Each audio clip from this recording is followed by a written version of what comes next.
আল্লাহ ছাড়া রিজিক দাতা নেই, আল্লাহ ছাড়া সুস্থতা দাতা নেই। এখানে কিছু ঝোলালে সুস্থ হয়ে যাব, ভুল কথা। আল্লাহ যদি কাউকে পাগল করে দেয়, আল্লাহ যদি কাউকে মাতাল করে দেয়, কোন মুসিবত দিয়ে ওকে পরীক্ষা করতে চায়, এই তাবিজ কি জিন ঠেকাবে? এই তাবিজ কি মুশকিল ঠেকাবে? এই তাবিজ তো বেয়াদবি কোরআনের সাথে।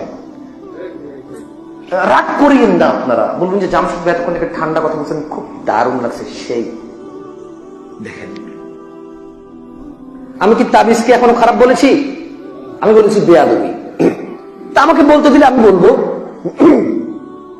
কোরআনুল কারীম কি পড়ার জন্য এসেছে না ঝুলার জন্য এসেছে? কোরআনুল কারীম পড়ে জীবন চলবে নাকি কোরআনুল কারীম তাবিজে ঢুকে ঝুলবে? আচ্ছা, কোরআনুল কারীম এখানে রাখা আছে, উপরে রাখা আছে, এতে কি কোনো অসুবিধা আছে? তাহলে ঝুললে কি কোনো অসুবিধা ছিল?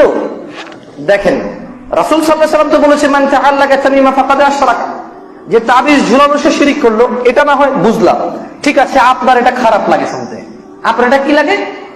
তো আমি এটাকে, এটা হাদিস, আমি তো অস্বীকার করতে পারি না।